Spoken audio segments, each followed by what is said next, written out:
प्रमं प्रधानं संविधानमेकं राष्ट्रस्य एका विधिपूर्णग्रन्था विधिन्याय कार्या विधाय प्रधाना तीसरा सदा कार्यरता तथैव। ये मेरी भारत माँ संविधान से का महत्व है। ये विशाल संविधान है मेरी भारत माँ की धरती का, और ये आंचल ये तिरंगा उसका जो वर्णन है। आइए।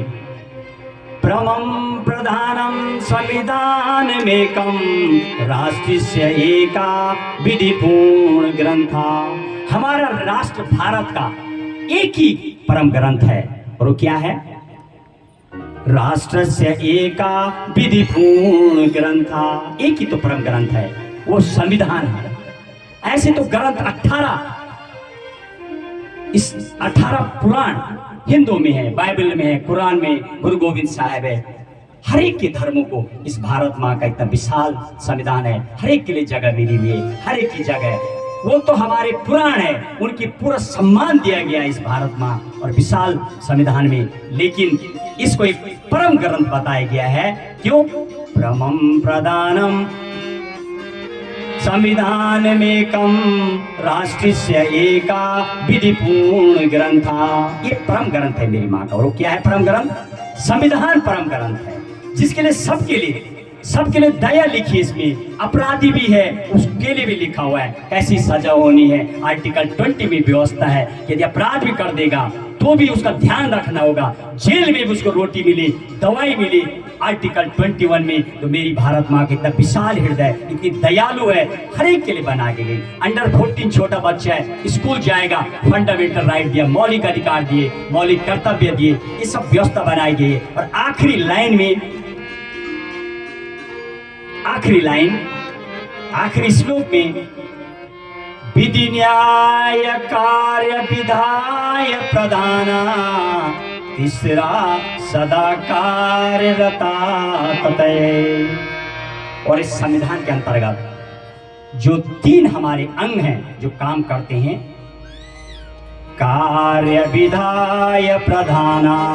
संविधान के अंतर्गत विधायिका, कार्यपालिका और न्यायपालिका 3 अंग हैं जिनको आप चुनाव इलेक्शन में भेजते हैं, संसद भवन भेजते हैं, जो आपके लिए नियम बनाते हैं कि क्या होना है। आपकी बात डायरेक्ट दिल्ली संसद भवन में पहुंचती है, कैसे होना, क्या होना। वो विधायिका।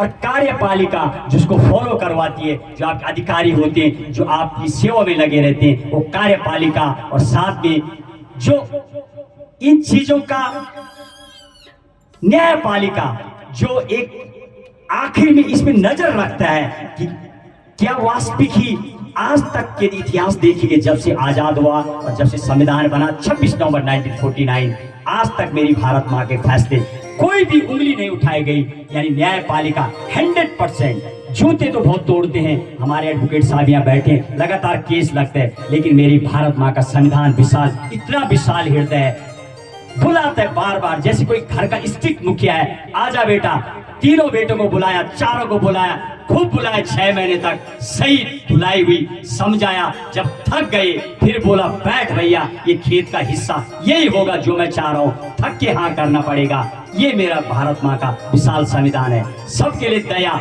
सबको देता है टाइमिंग, सही कान पकड़ पकड़ के कोर्ट में बुलाता है, सजा भी देता है, महापिकर सजा भी दे रहा, जेल भी भेज रहा, और ये भी बता रहा इसका ध्यान रखना, इसको जेल में मरना नहीं चाहिए, आएगा यहाँ। मैंने आपको बताया था अपने सर्वर में 32 आर्टिकल मौलिक अधिकार में दे गया।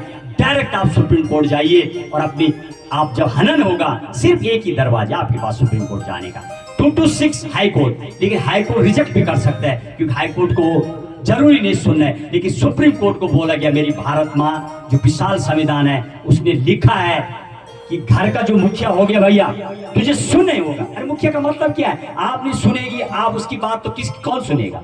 जब घर में माँ मुखिया है तो सबकी बात सुन, एक गलत भी हो सकता है, सुनना पड़ेगा। ऐसे सुप्रीम कोर्ट को मेरी भारत माँ की इस संविधान में बोला गया। इस विशाल हृदय में सुप्रीम कोर्ट को एक ही बार सुनता है, सिर्फ आर्टिकल 32 जब मौलिक अधिकार उन 6 का हनन होगा तो सुनना पड़ेगा। 24 घंटे खुला होता है। मैंने आपको बताया था PIL का सिस्टम, बड़ा विवरण की हमने बताया था आपको विस्तृत में। और इन मौलिक अधिकारों का जब हनन होगा तो 32 में कोर्ट सुनता है, उसके लिए बिल्कुल दरवाजे खुले होते 24 घंटे उन हनन पर। तो अधिकार है माँ को 32 आर्टिकल के अधीन सुप्रीम कोर्ट सुनता है। आइए तो इस श्लोक में क्या है, तीसरा सदा कार्यरता तते।